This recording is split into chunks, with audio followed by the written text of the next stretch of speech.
Hello दोस्तों, स्वागत है आप सभी को मेरे इस चैनल में। हम इस चैनल पर मुंशी प्रेमचंद की कहानियाँ पढ़ रहे हैं। इससे पहले भी हम प्रेमचंद की बहुत सारी कहानियाँ पढ़ चुके हैं। आप उस कहानियों को इस वीडियो के प्लेलिस्ट में जाकर देख सकते हैं। तो आइए आज हम प्रेमचंद की कहानी में एक और कहानी पढ़ेंगे जिसका शीर्षक है नैराश्य लीला। पंडित हृदयनाथ अयोध्या के एक सम्मानित पुरुष थे।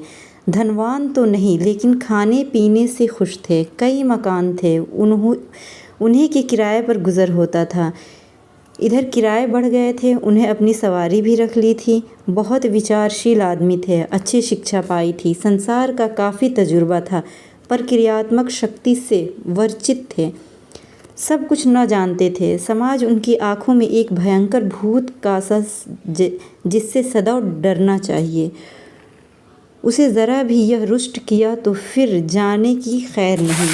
उनकी स्त्री जागेश्वरी उनका प्रतिबिंब, पति के विचार उनके विचार और पति का इच्छा उनकी इच्छा थी। दोनों प्राणियों में कभी मतभेद न होता था। जागेश्वरी शिव की उपासक थी, हृदयनाथ वैष्णव के थे। दोनों धर्मनिष्ठ थे, उससे कहीं अधिक। जितने सामान्यतः शिक्षित लोग हुआ करते हैं, उनका कदाचित यह कारण था कि एक कन्या के सिवा उनके और कोई संतान न थी।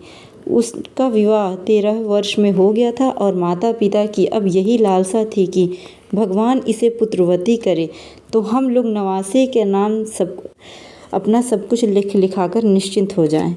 किंतु विधाता को कुछ और ही मंजूर था। कैलाश कुमारी का अभी गौना भी न हुआ था। वह अभी तक यह भी न जानने पाई थी कि विवाह का आशय क्या है कि उसका सुहाग उठ गया। वैधव्य ने उसके जीवन की अभिलाषाओं का दीपक बुझा दिया।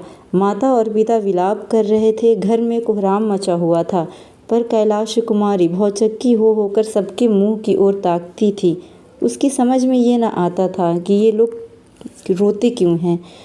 माँ बाप की इकलौती बेटी थी। माँ बाप के अतिरिक्त वह किसी तीसरे व्यक्ति को अपने लिए आवश्यक न समझती थी। उसकी सुख कल्पनाओं में अभी तक पति का प्रवेश न हुआ था। वह समझती थी स्त्रियां पति के मरने पर इसलिए रोती हैं कि वह उनका और बच्चों का पालन करता है। मेरे घर में किस बात की कमी है, मुझे इसकी क्या चिंता है कि खाएंगे क्या, पहनेंगे क्या। मुढेरे जिस चीज़ की ज़रूरत होगी बाबूजी तुरंत ला देंगे। अम्मा से जो चीज़ें मांगूंगी वह दे देगी, फिर क्यों रोऊं। वह अपनी माँ को देखती रोती, पति के शोक से नहीं, माँ के प्रेम से। कभी सोचती शायद यह लोग इसलिए रोते हैं कहीं मैं कोई ऐसी चीज़ न मांग बैठूं जिससे वह दे न सकें। तो मैं ऐसी चीज़ मांगूंगी ही क्यों। मैं अब भी तो उनसे कुछ नहीं मांगती। वह आप ही मेरे लिए एक न एक चीज़ नित्य लाते रहते हैं। क्या मैं अब कुछ और हो जाऊंगी। इधर माता का यह हाल था कि बेटी की सूरत देखते ही आंखों से आंसू की झड़ी लग जाती थी। बाप की दशा और भी करुणाजनक थी। घर में आना जाना छोड़ दिया, सिर पर हाथ धरे कमरे में अकेले उदास बैठे रहते। उसे विशेष दुख इस बात का था कि सहेलियां भी अब उसके साथ खेलने न आती। उनने उनके घर लाने की माता से आज्ञा मानी तो फूट फूट कर रोने लगी। माता पिता की यह आशा देखी तो उसने उसके सामने जाना छोड़ दिया। बैठी किस्से कहानियाँ पढ़ा करती। उसकी एकांत प्रियता का माँ बाप ने कुछ और ही अर्थ समझा। लड़की शोक के मारे घुली जाती है। इस व्रजघात से उसे हृदय के टुकड़े टुकड़े कर डाला है। एक दिन हृदयनाथ ने जागेश्वरी से कहा, जी चाहता है घर छोड़कर कहीं भाग जाऊं। इसका कष्ट अब नहीं देखा जाता। जागेश्वरी, मेरी तो भगवान ने यही प्रार्थना है कि मुझे संसार से उठा ले। कहाँ तक छाती पर पत्थर किस सिल रखूं। हृदयनाथ, किसी भांति अपना मन बहलाना चाहिए जिसमें शोकमय विचार आने ही ना पाए। हम लोगों को दुखी और रोते देखकर उसका दुख और भी दारुण हो जाता है। जागेश्वरी, मेरी तो बुद्धि कुछ काम ही नहीं करती। हृदयनाथ, हम लोग तो यूं ही मातम करते तो लड़की की जान पर बन जाएगी। अब कभी कभी थिएटर दिखा दिया, कभी घर में गाना बजाना कर दिया, इन बातों से उनका दिल बहलता रहेगा। जागेश्वरी, मैं तो उसे देखते ही रो पड़ती हूँ, लेकिन अब जब्त करूँगी। तुम्हारा विचार बहुत अच्छा है, बिना दिल बहलाओ कि उसका शोक न दूर होगा। हृदयनाथ, मैं भी अब उसके दिल बहलाने वाली बातें किया करूँगा। कल एक सैराबी लाऊंगा, अच्छे अच्छे दृश्य जमा करूँगा। ग्रामोफोन तो आज ही मंगवा देता हूँ, बस उसे हर वक्त किसी न किसी काम में लगाए रखना चाहिए। एकांतवास शोक ज्वाला के लिए समीर के समान है। उस दिन से जागेश्वरी ने कैलाश कुमारी के लिए विनोद और प्रमोद के सामान लाना शुरू कर दिए। कैलाशी माँ के पास आती तो उसकी आंखों में आंसू की बूंदें न देखती, होठों पर हंसी की आभा दिखाई देती। वह मुस्कुरा कर कहती, बेटी आज थिएटर में बहुत अच्छा तमाशा होने वाला है, चलो देख आएं। कभी गंगा स्नान की ठहरती, वहाँ माँ बेटी किश्ती पर बैठकर नदी में जल विहार करती। कभी दोनों संध्या समय पार्क की ओर चली जाती। धीरे धीरे सहेलियाँ भी आने लगी, कभी सब की सब बैठकर ताश खेलती, कभी गाती बजाती। पंडित हृदयनाथ ने अभी विनोद की सामग्रियाँ जुटाई। कैलाशी को देखते ही मग्न होकर बोलते, बेटी आओ, तुम आज कश्मीर के दृश्य दिखाऊं। कभी ग्रामोफोन बजाकर उसे सुनाते। कैलाशी इन सैर सपाटों का खूब आनंद उठाती। इतने सुख से उसके दिन कभी न गुजरे। इस भांति 2 वर्ष बीत गए। कैलाशी और तमाशे की इतनी आदी हो गई कि एक दिन भी थिएटर न जाती तो बेकल सासी होने लगती। मनोरंजन नवीनता का दास है और समानता का शत्रु। थिएटर के बाद सिनेमा की सनक सवार हुई। सिनेमा के बाद मिसमेरीज और हिप्नोटिज्म के तमाशों की सनक सवार। सिनेमा के बाद मिसमेरिज्म और हिप्नोटिज्म के तमाशे की। ग्रामोफोन के नए रिकॉर्ड आने लगे। संगीत का चस्का पड़ गया। बिरादरी में कहीं उत्सव होता तो माँ बेटी अवश्य जाती। कैलाशी नित्य इसी नशे में डूबी रहती। चलती तो कुछ गुनगुनाती हुई, किसी से बातें करती तो वही थिएटर की और सिनेमा की। भौतिक संसार से अब कोई वास्ता न था। अब उसका निवास कल्पना संसार में था। दूसरे लीग की निवासिन होकर उसे प्राणियों से कोई सहानुभूति न रही। किसी के दुख पर जरा दया न आई। स्वभाव से उछलता का विकास हुआ। उसकी सुरुचि पर गर्व करने लगी। सहेलियां से डिंगे मारती, यहाँ के मूर्ख लोग हैं, यह सिनेमा की कद्र क्या करेंगे। की कद्र तो पश्चिम के लोग करते हैं। वहाँ मनोरंजन की सामग्रियाँ उतनी ही आवश्यक है जितनी हवा। जभी तो वे प्रसन्नचित्त रहते हैं, मानो किसी बात की चिंता ही नहीं। यहाँ किसी को इसका रस ही नहीं। जिन्हें भगवान ने सामर्थ्य भी दिया है, वह भी शाम से मुंह ढककर पड़े रहते हैं। सहेलियाँ कैलाशी की यह गर्वपूर्ण बातें सुनती और उसकी और भी प्रशंसा करती। वह अपना अपमान करने में आवेश में आप ही हास्यास्पद बन जाती थी। पड़ोसियों ने इन सैर सपाटों की चर्चा होने लगी। लोक सम्मति किसी की रियायत नहीं करते। किसी के सिर पर टोपी टेढ़ी रखी और पड़ोसियों की आंखों में खूबा। कोई ज़रा अकड़ कर चला और पड़ोसियों ने आवाज़ें कसी। विधवा के लिए पूजा पाठ है, तीर्थव्रत है, मोटा खाना पहनना है, उसे विनोद और विलास राग और रंग की क्या ज़रूरत। विधवा ने उसके द्वार बंद दिए हैं। लड़की प्यारी सही, लेकिन शर्म हया की भी कोई चीज़ होती है। माँ बाप में ही उसे सिर चढ़ाए हुए हैं तो उसका क्या दोष। मगर एक दिन आंखें खुलेगी अवश्य। महिलाएं कहती, बाप तो मर्द है, लेकिन माँ कैसी है, उसको ज़रा भी विचार नहीं कि दुनिया क्या कहेगी। कुछ उन्हीं की एक दुलारी बेटी थोड़ी ही है। इस भतीमन बढ़ाना अच्छा नहीं। कुछ दिनों तक तो यह खिचड़ी आपस में पकती रही। अंत को एक दिन कई महिलाओं ने जागेश्वरी के पर घर पदार्पण किया। जागेश्वरी ने उसका बड़ा आदर सत्कार किया। कुछ देर तक इधर उधर की बातें करने के बाद एक महिला बोली, महिलाएं रहस्य की बातें करने में बहुत अभ्यस्त होती हैं। बहन, तुम ही मज़े में हो, हंसी खुशी से दिन काट देती हो। हम तो दिन पहाड़ हो जाता है, न कोई काम न धंधा, कोई कहाँ तक बातें करें। दूसरी देवी ने आंखें मटकाते हुए कहा, अरे तो यह तो बदे की बात है। सभी के दिन हंसी खुशी से कटे तो रोए कौन।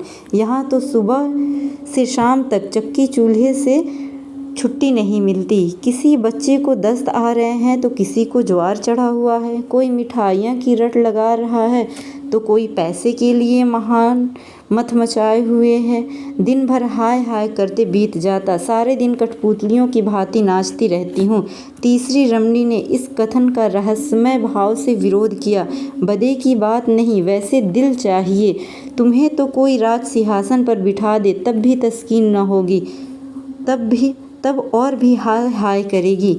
इस पर एक वृद्धा ने कहा, नौजा, ऐसा दिल यह भी कोई दिल है कि घर में चाहे आग लग जाए, दुनिया में कितनी ही उपहास हो रहा हो, लेकिन आदमी अपने रंग रंग में मस्त रहे। वह दिल है कि पत्थर। हम गृहिणी कहलाती हैं। हमारा काम है अपनी गृहस्थी में रत रहना, आमोद प्रमोद के दिन काटना हमारा काम नहीं। और महिलाओं ने इन निर्णय व्यंग पर लज्जित होकर सिर झुका लिया। वे जागेश्वरी की चुटकियां लेना चाहती थीं, उसके साथ बिल्ली और चूहे की निर्दयी घृणा करना चाहती थी। आहत को तड़पाना उसका उद्देश्य था। इस खुली हुई चोट ने उसके ऊपर पीड़न प्रेम के लिए कोई गुंजाइश न छोड़ी। किंतु जागेश्वरी को ताड़ना मिल गई। स्त्रियों के विदा होने के बाद उसने जाकर पति से यह सारी कथा सुनाई। हृदयनाथ उन पुरुषों में थे जो प्रत्येक अवसर पर अपनी आत्मिक स्वाधीनता का स्वांग भरते हैं, हठधर्मी और आत्मस्वातंत्र्य के नाम से छिपाते हैं। वह सचित भाव से बोलते तो क्या होगा। जागेश्वरी, तुम ही कोई उपाय सोचो। हृदयनाथ, पड़ोसियों ने जो आपेक्ष किया है वह सर्वथा उचित है। कैलाश कुमारी के भाव में मुझे एक सविचित्र अंतर दिखाई दे रहा है। मुझे स्वयं ज्ञात हो रहा है कि उसके मन बहलाव के लिए हम लोगों ने जो उपाय निकाला है वह मुनासिब नहीं है। उसका यह कथन सत्य है कि विधवाओं के लिए आमोद प्रमोद वर्जित है। अब हमें यह परिपाटी छोड़नी पड़ेगी। जागेश्वरी, लेकिन कैलाशी तो अन्य खेल तमाशों के बिना एक दिन भी नहीं रह सकती। हृदयनाथ, उसकी मनोवृत्तियों को बदलना पड़ेगा। शैनो शैनो यह विलोसमांद शांत होने लगा। वासना की तिरस्कार किया जाने लगा। पंडित जी संध्या समय ग्रामोफोन न बजाकर कोई धर्म ग्रंथ सुनाते। स्वाध्याय संसम उपासना में माँ बेटी रत रहने लगी। कैलाशी को गुरु जी की ने दीक्षा दी। मोहल्ले और बिरादरी की स्त्रियां आईं। उत्सव मनाया गया। माँ बेटी अब किश्ती पर सैर करने के लिए गंगा न जाती बल्कि स्नान करने के लिए मंदिरों में नित्य जाती। दोनों एकादशी का निर्जल व्रत रखने लगी। कैलाशी को गुरु जी नित्य संध्या समय धर्मोपदेश करते। कुछ दिनों तक तो कैलाशी को यह विचार परिवर्तन बहुत कष्टजनक मालूम हुआ, पर धर्मनिष्ठा नारियों का स्वाभाविक गुण है। थोड़े ही दिनों में उसे धर्म से रुचि हो गई। अब उसने अपनी अवस्था का ज्ञान होने लगा। विषय वासना से चित्त आप ही आप खींचने लगा। पति का व्यर्थ यथार्थ आशय समझ में आने लगा। पति ही स्त्री का सच्चा पथ प्रदर्शक और सच्चा सहायक है। पति विहीन होना किसी घोर पाप का प्रायश्चित है। मैंने पूर्व जन्म में कोई अकर्म किया होगा। पति देव जीवित होते तो मैं फिर माया में फंस जाती। पश्चात यह अवसर कहाँ मिलता। गुरु जी का वचन सत्य है कि परमात्मा ने मुझे पूर्व कर्मों के प्रायश्चित का अवसर दिया है। वैधव्य यातना नहीं है, जीवोद्धार का साधन है। मेरा उद्धार त्याग, विराग, शक्ति और उपासना से होगा। कुछ दिनों के बाद उसकी धार्मिक वृत्ति इतनी प्रबल हो गई कि अब प्राणियों से वह पृथक रहने लगी। किसी को न छूती, महरियों से दूर रहती, सहेलियों से गले तक न मिलती। दिन में 2-3 बार स्नान करती। हमेशा कोई न कोई धर्म ग्रंथ पढ़ा करती। साधु महात्माओं के सेवा सत्कार में उसे आत्मिक सुख प्राप्त होता। जहाँ किसी महात्मा के आने की खबर पाती, उनके दर्शन के लिए कौकल हो जाती। उनकी अमृतवाणी सुनने से जी न भरता। मन संसार से विरक्त होने लगा। तल्लीनता की अवस्था प्राप्त हो गई। घंटों ध्यान और चिंतन में मगन रहती। सामाजिक बंधनों से घृणा हो गई। घंटों ध्यान और चिंतन में हृदय स्वाधीनता के लिए ललायित हो गया। यहाँ तक कि 3 ही बरस में उसने संन्यास ग्रहण करने का निश्चय कर लिया। माँ बाप को यह समाचार ज्ञात हुआ तो होश उड़ गए। माँ बोली, बेटी अभी तुम्हारी उम्र ही क्या कि तुम ऐसी बातें सोचती हो। कैलाश कुमारी, माया मोह से जितनी जल्द निर्वित हो जाए उतना ही अच्छा। हृदयनाथ, क्या अपने घर में रहकर माया मोह से मुक्त नहीं हो सकती? माया मोह का स्थान मन है, मन घर नहीं। जागेश्वरी, कितनी बदनामी होगी। कैलाश कुमारी, अपने को भगवान के चरणों पर अर्पित कर चुकी हूँ, बदनामी की क्या चिंता। जागेश्वरी, बेटी तुम न हो हमको तो है, हमें तो तुम्हारा ही सहारा है। तुमने जो संन्यास लिया तो हम किस आधार पर जिएंगे। कैलाश कुमारी, परमात्मा ही सबका आधार है, किसी दूसरे प्राणी का आश्रय लेना भूल है। दूसरे दिन यह बात मोहल्ले वालों के कानों में पहुंच गई। जब कोई अवस्था साध्य हो जाती है तो हम उस पर व्यंग करने लगते हैं। यह तो होना ही था। नई बात क्या हुई, लड़कियों को इस तरह स्वच्छंद नहीं किया जाता। फूले न समाते थे कि लड़की ने कुल का नाम उज्ज्वल कर दिया। पुराण पढ़ाती है, उपनिषद और वेदांत का पाठ कराती है, धार्मिक समस्याओं पर ऐसी ऐसी दलील करती है कि बड़े बड़े विद्वान की ज़बान बंद हो जाती है। तो अब क्यों पछताते? भद्र पुरुषों में कई दिनों तक यह आलोचना होती रही, लेकिन जैसे अपने बच्चे के दौड़ते दौड़ते धम से गिरने पर हम पहले क्रोध के आवेश में उसे झिड़कियाँ सुनाते हैं, उसके बाद गोद में बिठाकर आंसू पोंछते हैं और फुसलाने लगते हैं, उसी तरह इन भद्र पुरुषों ने व्यंग के बाद इस गुत्थी के सुलझाने का उपाय सोचना शुरू किया। कई सज्जन हृदयनाथ के पास आए और सिर झुकाकर बैठ गए। विषय का आरंभ कैसे हो? कई मिनट के बाद एक सज्जन ने कहा, सुना है डॉक्टर गॉड का प्रस्ताव आज बहुत से स्वीकृत हो गया। दूसरे महाशय बोले, यह लोग धर्म का सर्वनाश करके छोड़ेंगे। कोई क्या करेगा जब हमारे साधु महात्मा हिंदू जाति के स्तंभ हैं, इतने पारित हो गए हैं कि भोली भाली युवतियों को बहकाने में संकोच नहीं करते, तो सर्वनाश होने में रह ही क्या गया। हृदयनाथ, यह विपत्ति तो मेरे सिर पर ही पड़ी, आप लोगों को तो मालूम होगा। पहले महाशय, आप ही के सिर क्यों, हम सभी के सिर पड़ी हुई है। दूसरे महाशय, समस्त जाति के लिए सिर कहिए।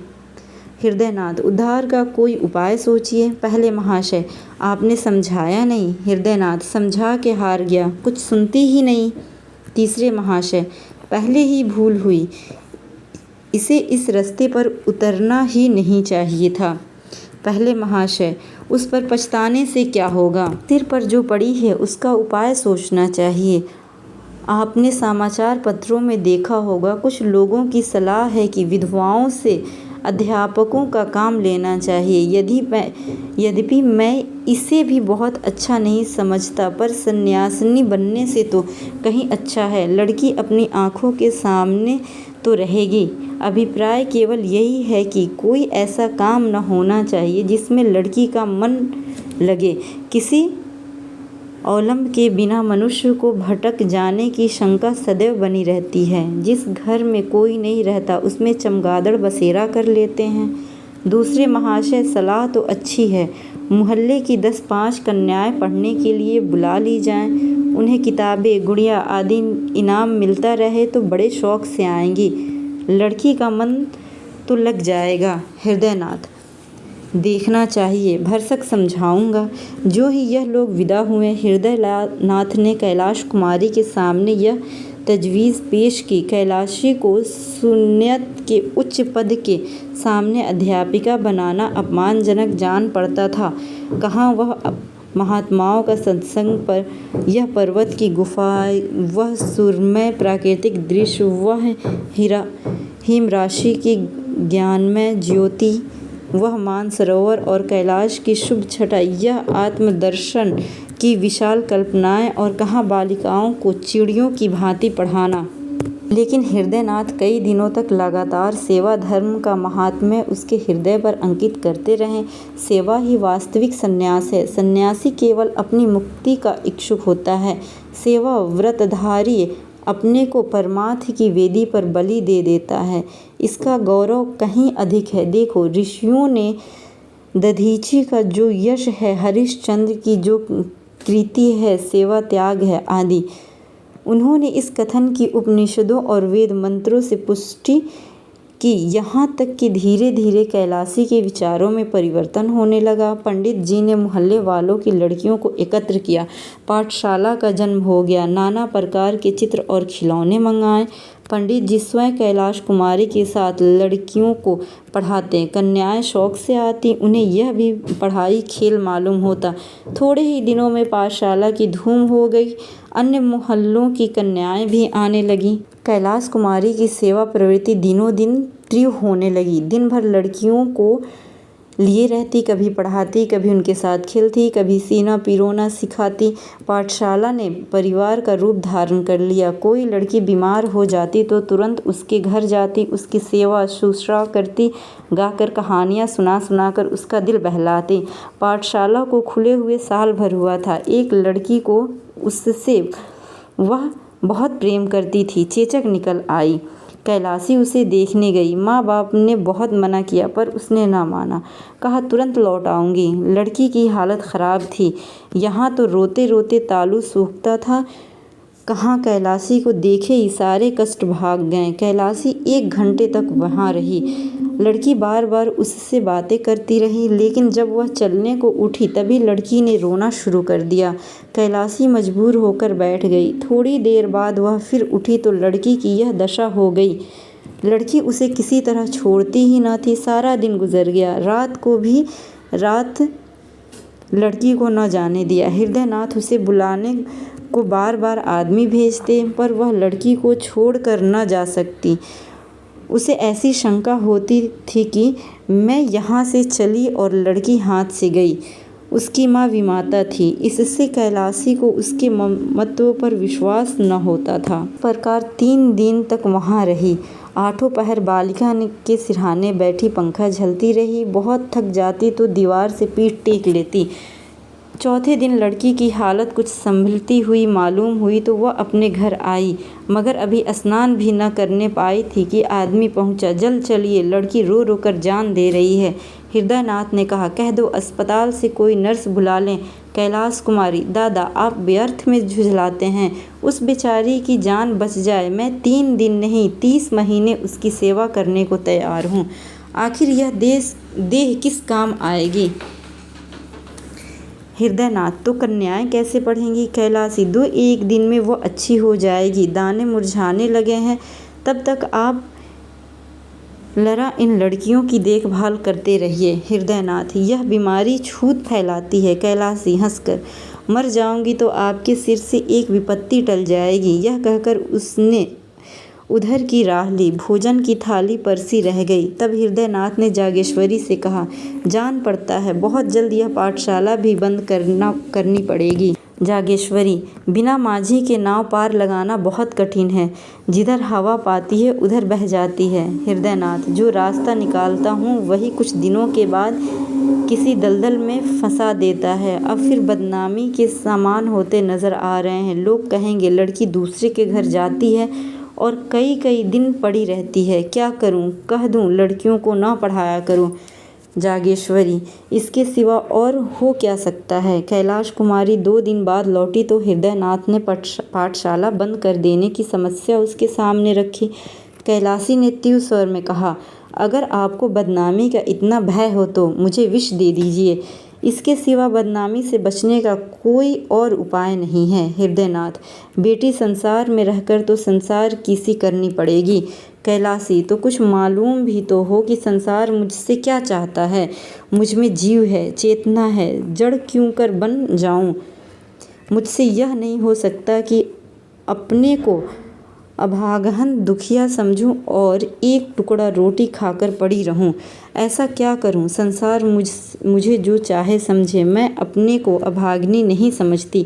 मैं अपने आत्मसम्मान की रक्षा आप कर सकती हूँ।